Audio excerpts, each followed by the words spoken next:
Hello, everyone. Welcome to a new episode of the Dissenter. I'm your host, Ricardo Lopes, and today I'm joined by Dr. Doyne Farmer. He is director of the Complexity Economics program at the Institute for New Economic Thinking at the Oxford Martin School, Baillie Gifford professor in the Mathematical Institute at the University of Oxford, and an external professor at the Santa Fe Institute. And today we're talking about his recent book, Making Sense of Chaos, A Better Economics for a Better World. So, Dr. Farmer, welcome to the show. It's an honor to have you on. Thanks. It's an honor to be here. So, I was going to ask you about complexity science, but since I already have a few interviews on the show where I addressed that topic with people like Dr. Randall Beer, Luis Favela, and others, I think that people can go and watch those interviews to have a proper introduction to the topic. So let me start right away by asking you, in what ways is economics or the economy itself a complex system? Well, complex systems are systems with emergent properties, where the fundamental building blocks, whatever they are, the properties of their properties are, or the properties of of what emerges from their interactions are fundamentally different than the properties of the individual building blocks, qualitatively different. And in the economy, we as people, if you imagine you were Robinson Crusoe, you'd have a certain set of things you could do. But we as a society can do things that are vastly beyond what we can do as individuals. And that's the sense in which the economy is an emergent phenomenon. So tell us specifically about chaos theory. I know that it is part of complexity theory, but tell us a little bit about it, and then I will ask you about the specific phenomenon in economics. Okay. Well, chaos is something that happens in what are called dynamical systems, like the ones that come from physics, Newton's laws, where you get two properties: sensitive dependence on initial conditions and what's called endogenous motion, motion from within the system itself. And so the first property just means that you can have nearby initial conditions that lead to very different final states, because things on average separate at an exponential rate. So you can have a system where even if it's deterministic, meaning that if you know the state, you know exactly where it's going to go in the future, but a tiny difference in that initial state can cause it to go somewhere very different. So that underlies what we often call randomness, and it can lead to unpredictability, like in the weather, where the weather is fundamentally unpredictable. We just can't predict it better than a certain amount. The endogenous motion means that think, for example, of standing by a mountain stream. The stream bed's fixed. The water coming down the stream is coming down at the same rate, and yet the stream's constantly moving. That's because of the inherent chaotic dynamics of the water in the stream that generates that movement. So those two properties together are what we call chaos in the technical sense. So then this is something that you address in the book. Can we apply chaos theory to understanding business cycles, for example? Well, I think we can. We can't prove that yet, but the big question about business cycles, which are variations in the output of the economy, are they happening from external causes, as they did, say, with COVID? That business cycle was very much caused by outside effects. But in 2008, the 2008 financial crisis, it came from within the economic system. And traditional models in economics don't have the capacity to generate endogenous motion, that is, motion from within the system, whereas alternative models that I talk about in the book that can show chaos do. And so it's a way of at least conceptually thinking about why we have business cycles that just happen spontaneously. And is the economy itself chaotic? Well, I think it is. I mean, again, we can't prove that yet, but the economies, I think there are many examples where the economy creates its own change, and really chaos is the only possible explanation for that. Mhm. In the book, you also establish at a certain point an analogy between the economy and organisms in biology. Could you explain that? In what ways can they be analogous? Well, so sometimes it helps to think of these analogies to understand why things do what they do. And the economy, I argue in the book, is the metabolism of civilization. Now, just to remind people what a metabolism is, metabolism's a digestive system that takes in materials from the outside world and converts them into materials that we need either to generate energy, to repair ourselves, or to reproduce. And the economy similarly takes in natural resources and combines them with human labor and generates the goods and services that we people need. So we're both a part of that process, like cells in the human body, but the economy is collectively our metabolism. And I also make analogies in the book between ecologies and the economy, and I think both are true. An ecology, I argue, if you step back and think about it more generally, is the study of the interactions of specialists with each other in a holistic way. And why do I say that? I mean, animal species are specialists. Grass is a specialist at taking earth and water and sun and converting it into grass. Zebras are specialists at taking grass and converting it to zebras. Lions are specialists at converting zebras into lions. And so, and ecology and biology is then the study of ecosystems of interacting specialists.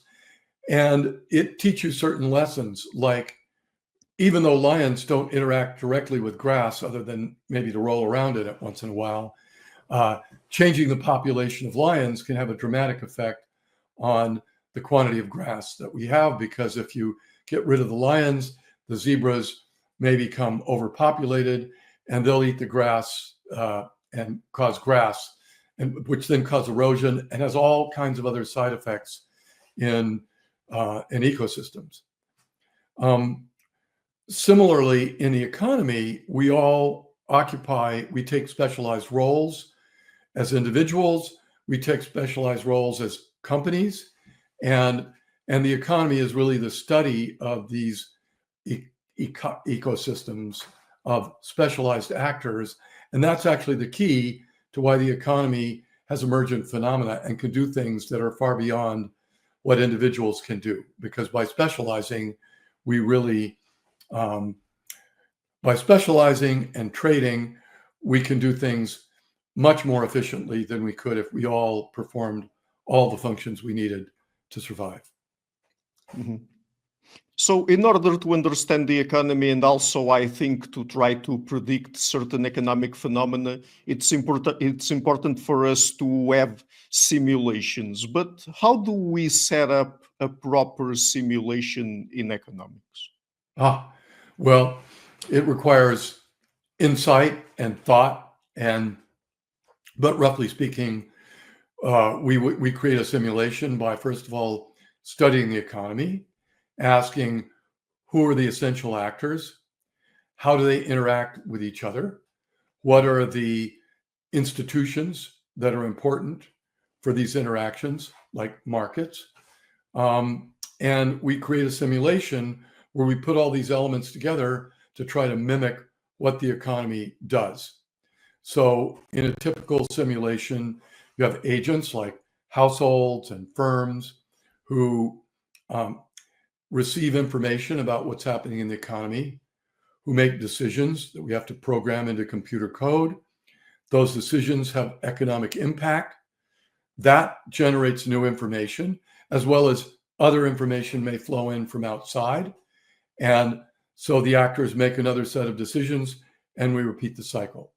So in an economic simulation, which we call agent-based models, because the key thing that makes it different from the simulation of a physical system is that they're agents who make decisions. They have agency. And so that's pretty much the prescription we would follow in creating a simulation of an economic system. Just to explore one particular example, do you think that the housing bubble crisis that we had back in the 2000s could have been properly simulated and predicted? I think so. We created a simulation of the housing crisis. Now, we did so after the fact, but in that simulation, we really mimicked all the things that go on when people participate in housing markets. So we created a simulation of housing markets, and in this simulation, we mimicked everything that happens when people participate in housing markets. So in the simulation, we had households who could choose to rent or buy a house. They had to decide what kind of house they would buy if they wanted to buy a house. And in doing that, they would get together with a real estate agent who would help them find a house of the right quality of the house they wanted to buy.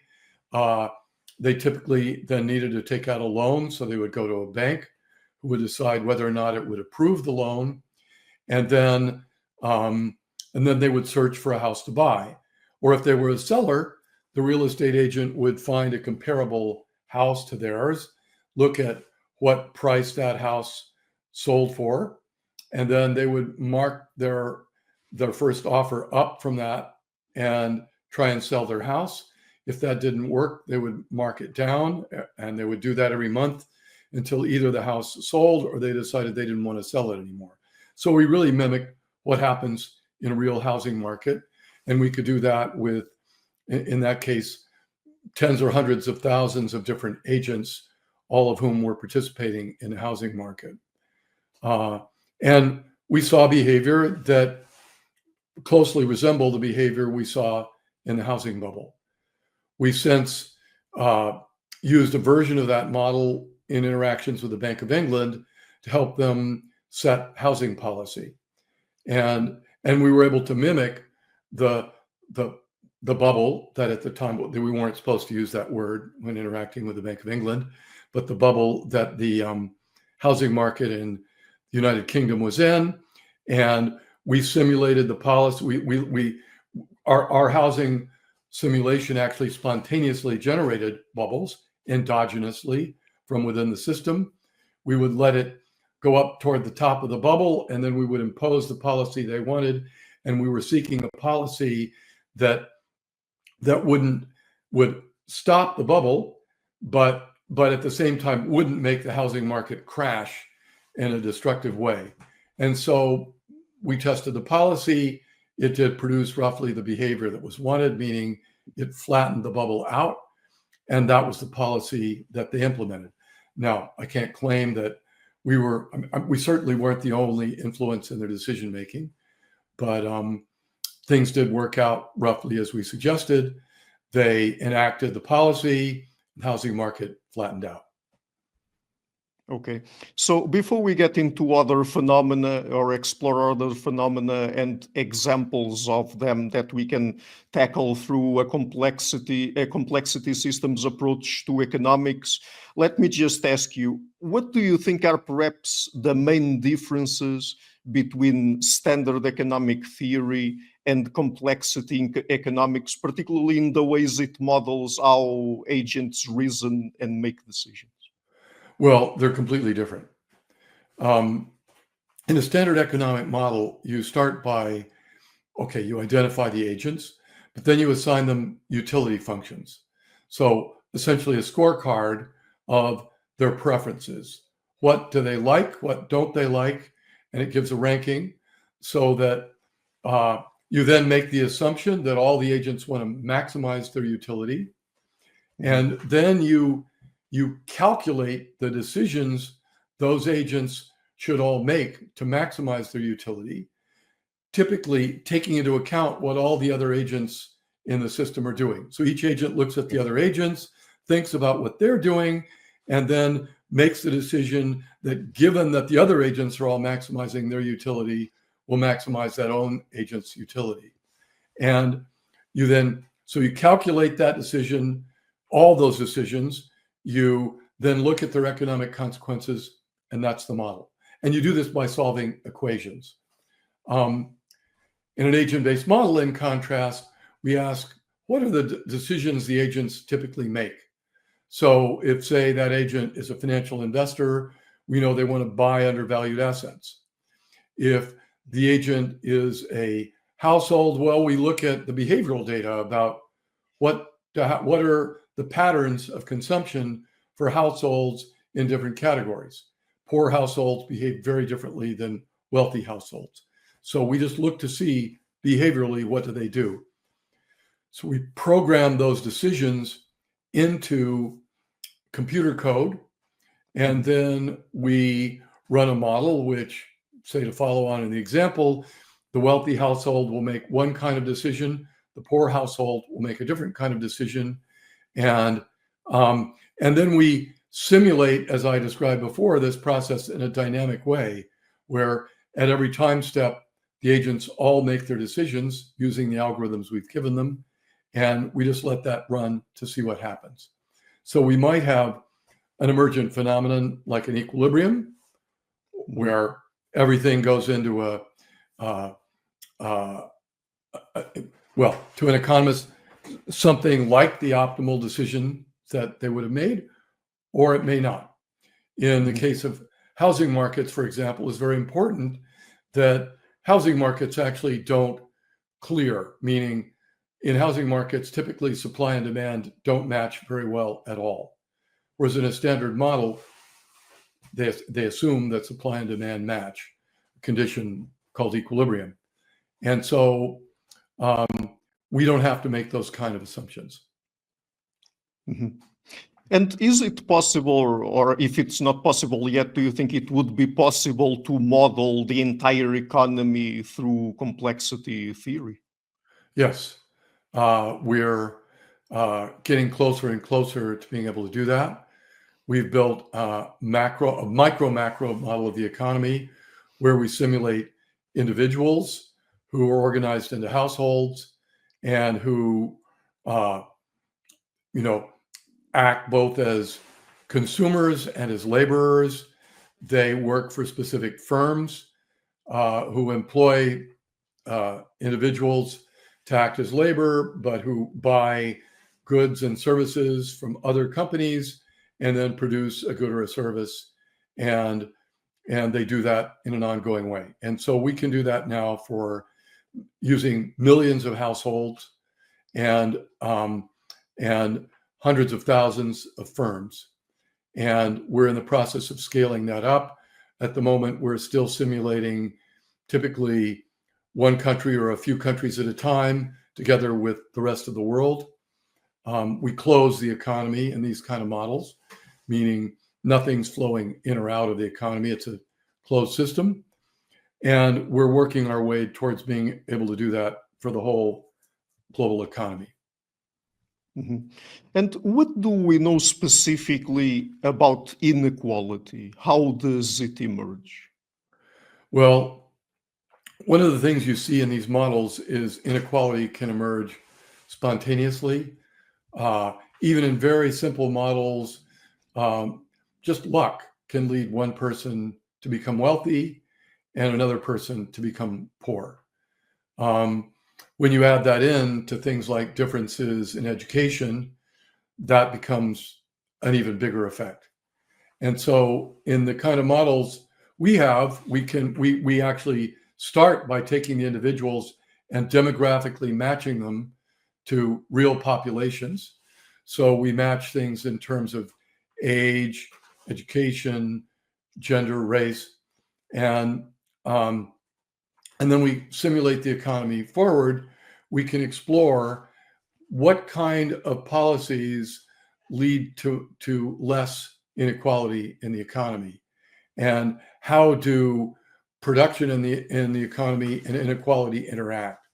Conventional wisdom is that more inequality is associated with higher GDP. That's not necessarily the case. In fact, you may have the opposite, because economic production can be limited by investment, or it can be limited by demand. If you don't have people to sell goods to who have money to buy those goods, then that's bad for output. So in our models, we're seeking to find the right trade-off between the two, so that we at least understand what that interaction is, without prejudging what's good or bad. We at least want to understand the cause and effect of inequality and economic production.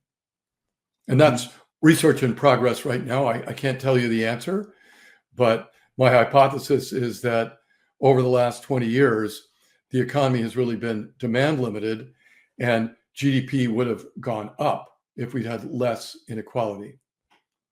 Mhm.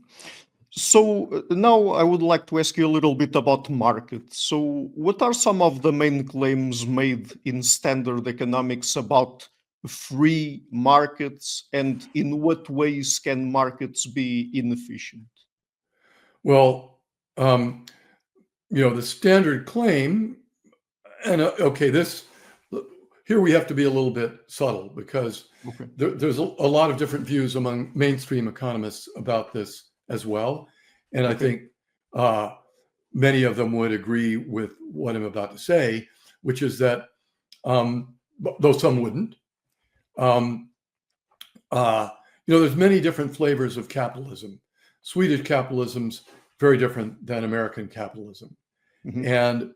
And there's a question about how much regulation does capitalism take. At one extreme, you have libertarians who say, oh, well, we should just get rid of all the regulations, then capitalism will do its job and everything will be great. Others who would say, well, no, we need to control capitalism. We need to make regulations to deal with externalities like pollution. We need to do things to keep inequality from just running away and becoming extreme. And so we really have to manage capitalism in order to have capitalism do the good things that it can do for us. And so we're exploring those trade-offs. Again, my conjecture is that regulating capitalism in the right kinds of ways is actually good for capitalism, and that it leads to more output, leads to better outcomes for people, and it's even good for rich people. So, but again, that's work in progress. Right.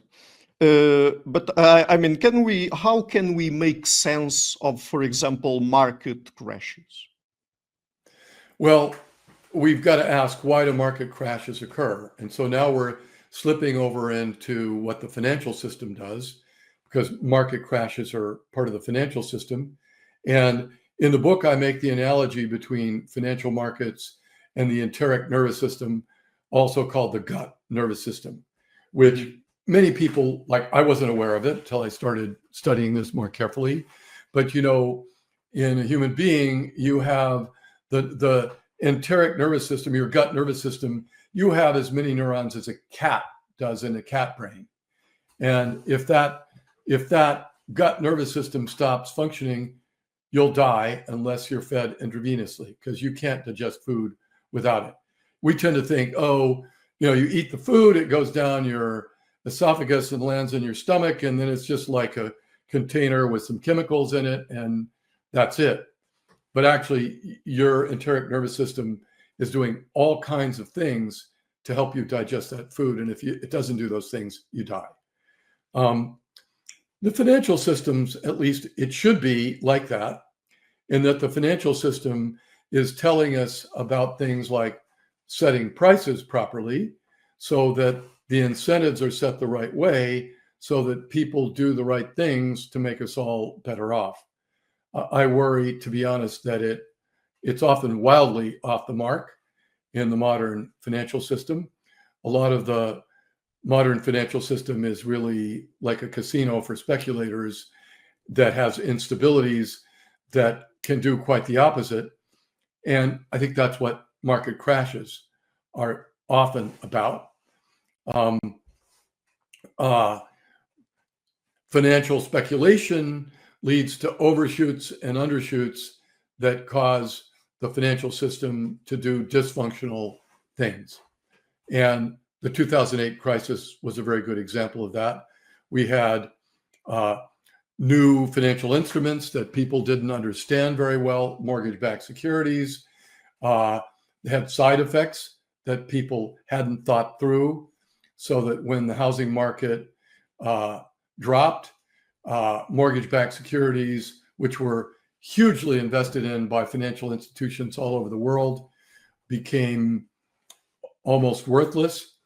And that caused the whole credit system globally to cut back, which then caused things in the real economy to stop working, because businesses do need money they need credit to go about what they're doing.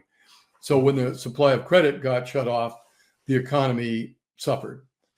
So, but to even think about things that way, you have to have a way of looking at the financial system that admits that it's not perfect. Whereas the standard efficient market hypothesis that most financial theory is based on doesn't even allow that possibility. By definition, the financial system is working perfectly. In contrast, I have a theory of market ecology that views the economy as an ecosystem of specialized traders in which things can go wrong. And where I argue that we have to actually understand that ecosystem to understand why the financial system is working as it is and why it malfunctions. Mm-hmm.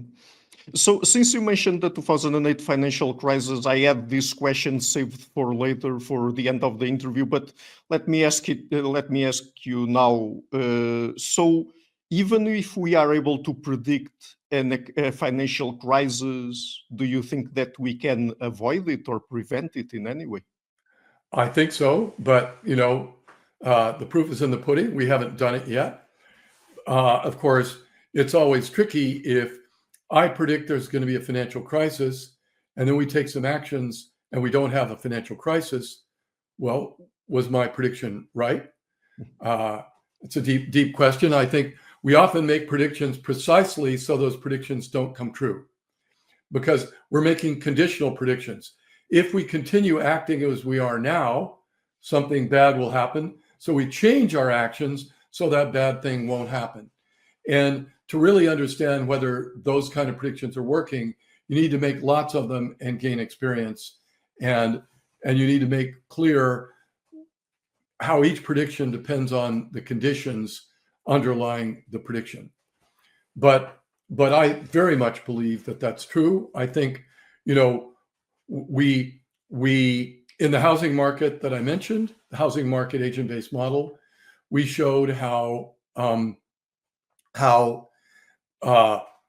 that we could predict the housing crisis, and we showed that lending policy was the primary cause of the housing crisis, and that if we changed lending policy in a counterfactual, then we had a much less severe housing bubble. It didn't go up and it didn't go down. It had a much steadier path. And we got that behavior by sticking to the previous lending policies of, tighter credit and 30-year fixed term loans, and rather than the crazy kinds of loans that were being given out during the housing bubble, and lending to people who really didn't have the capacity to make the payments on their house. In our alternative, that didn't happen, and we had a much smoother path. So it's at least a proof of principle, but until we do it in real life, we won't know. And as I said, even then, it's going to take some experience, because you don't know that when you avoid a bad thing by making a prediction, it takes some experience. Like if you can show you avoid these bad things for many years in a row, then you go, well, okay, maybe it's working. Mhm. So let me ask you now, changing topics a little bit, what is it that in your book you call climate economics? Well, we are in the midst of a major economic transition targeted at stopping the emission of greenhouse gases. We need to get to net zero quickly. And so there's a lot of debate about how we should do that, how much it's going to cost us, what is the right path, how should we invest in order to get there. And so I've been studying that in two ways. One is by collecting data on past transitions, past technology transitions, to see how they work. What are the patterns that are consistent in those transitions? Mhm. And then also by creating simulations of the transition to understand how it's likely to happen, and to give us insight about how to make it happen faster and better, smoother, and so forth. And so we've learned several different lessons from these studies. One is that technologies behave very differently. On one hand,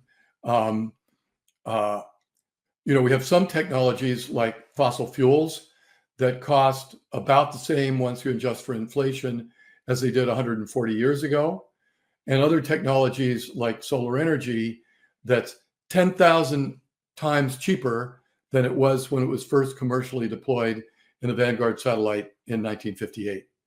So these technologies are behaving very differently.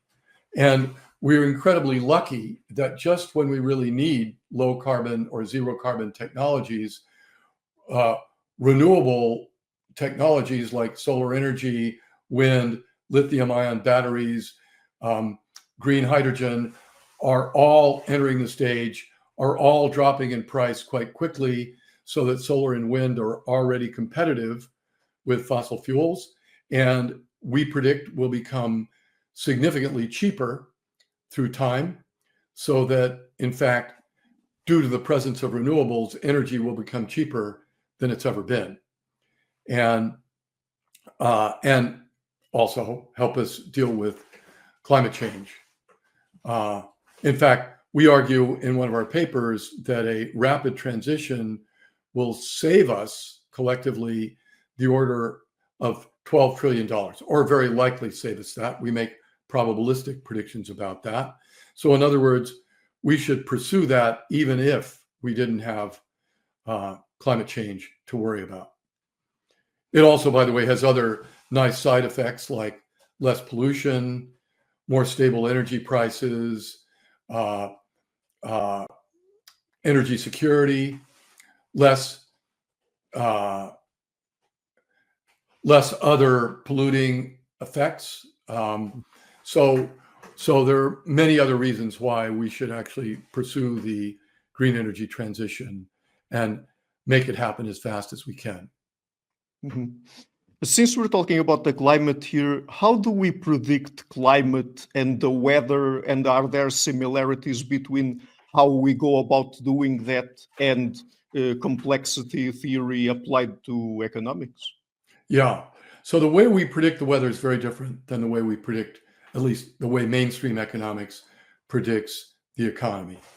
In the weather, we now do in numerical weather prediction. We have a physical model of the weather, and we make measurements throughout the globe all the time through a combination of satellites and weather stations. We put those measurements into a simulation of the weather that we use supercomputers to make predictions about what the weather is going to be tomorrow and up to roughly next week. Beyond that, we can't really do anything very useful. And that's something we've invested, hundreds of billions of dollars into doing, that has many economic benefits, and that involved a sustained effort by physical scientists that began in 1950 and has been going ever since, and getting bigger and bigger and more important ever since. It took them 30 years to break even with subjective weather forecasters who would predict the weather, by just looking at weather maps and past experience and using rules of thumb. But it became better in roughly 1980. And since then, it's continued to get better and better. In contrast, when we predict the economy, we have relatively small models that don't use any much fine-grained information about the economy, that try and make economic predictions in aggregate form. These predictions are based on ideas from that I described before and the way the models are built, and they don't use big data. They don't use serious computing power. In contrast, in our complexity economics models, like the macro model I mentioned, we simulate the behavior of millions or tens of millions of households and hundreds of thousands or more firms, and we simulate that interaction in some detail. We crave information on the finest grain possible because that's the scale at which the model is built. And so we're really mimicking the same style of prediction that's used in weather forecasting. And we think that if we get the resources to bring this to completion, we could have a dramatic improvement in economic forecasting along the lines of the one that happened with weather. So when talking about potential solutions for climate change, earlier you mentioned renewable energy. Are there any other solutions that, particularly from an economic standpoint, you would suggest? Well, I think actually for the energy part of the economy, which is, it's only 3 or 4% of GDP to produce energy, but without energy, the whole economy grinds to a halt. So tourism is a comparable part of GDP. As we saw with COVID, we can live without tourism for a year or two if we have to. It's not fun, but we could do it. Without energy, we would die. So energy is really, really important, and it makes 75% of the emissions that of greenhouse gas emissions. So I think renewable energy and appropriate storage can really solve the energy part of emissions. So we get rid of 75% that way. And I think we're on track to do that in about 20 years. In contrast, land use and farming, those are harder problems. And we aren't making the same kind of rapid progress there. So we need to focus more attention on that. There are a few other things like cement. Cement makes a lot of greenhouse gas emissions. I think that's also solvable. But land use is the hard one that remains to be done. I think there are solutions, but we need to be making that change faster than we are now. And what about one solution that some people talk about, nuclear energy? What do you think about it? Well, I believe we should take the cheapest and quickest way to make these changes. And nuclear energy is neither cheap nor quick. Nuclear energy came into being as a commercial way to make energy at roughly the same time as solar photovoltaics. Whereas solar photovoltaics have dropped in cost by a factor of 10,000, nuclear energy is, if anything, more expensive now. And so there's no trend towards becoming cheaper. People are talking about small modular reactors as a way to change that. And it might work to make it cheaper, but small modular reactors, first of all, nuclear power inherently, the reason they built nuclear power plants so big is because of economies of scale. Things like the ratio of the cost of the material has to do with the surface of the vessels. Then the surface to volume ratio gets bigger as you build the plant bigger and bigger. And so there are various reasons why they make nuclear plants big. So small modular reactors start out with a handicap. They're going to be more expensive to start with than traditional nuclear power, which is already more expensive than the alternatives and shows no pattern of getting better. Small modular reactors will very likely drop in cost through time because of mass production, but it's not mass production on the same scale as solar panels. You know, a solar panel is a pretty cheap thing that you can really mass produce dramatically. Small modular reactors, not going to be on the same scale. I don't think the rates at which the costs will drop will be as dramatic as they are for solar energy. And I don't think it's ever going to catch up with solar energy plus storage. But we'll see. I just think it's not an investment that I would bet on. Okay, so I have one final topic I would like to explore with you today. We've already talked a little bit about inequality before, so it's also one of the big issues we have to tackle nowadays. So how can we tackle it through the kind of framework that you present in your book? Well, I really think we can understand, whenever we think of a new policy, the first question, one of the questions we should ask right away is, what does it do to inequality? Government agencies that evaluate policies already look at questions like, what does it do to GDP? Maybe what does it do to aggregate unemployment? But they aren't capable of looking at inequality because the models can't handle that. Because traditional mainstream models, though there is a whole branch trying to make what are called heterogeneous agent models that in principle can look at inequality, but they have to, because these models are so hard to solve, they have to put it in a very stylized, not fully realistic way. And so at the end of the day, the answers are not very reliable. In contrast, we have it automatically in our models. And so any policy that we want to look at, we can answer the question, what will it do to inequality? And I think that needs to be a routine part of our evaluation, because, what I hope we can do with complexity economics is enter into a new phase where economic models genuinely provide useful guidance. That is, we can answer cause-effect questions. If we implement this policy, what will happen? If we implement this other policy, what will happen? Inequality needs to be part of the what will happen, and we need to get answers that we can trust. Traditional economic models don't have a very good track record for predicting the effects of policies. Great. So the book is again Making Sense of Chaos, A Better Economics for a Better World. I'm leaving a link to it in the description of the interview. And Dr. Farmer, just before we go, would you like to mention any places on the internet where people can find you and your work? Well, I have a website, doynefarmer.com. The Institute for New Economic Thinking has a website with our work. I've also started a company called Macrocosm, whose goal is to scale up these ideas and reduce them to practice and provide commercial solutions. So this isn't just an academic exercise. And so we also have a website. And for anybody who's interested in economic advice, we can do it. And, we're particularly for non-commercial, we try to make our research as open as possible for non-commercial use, because we really want to see things change.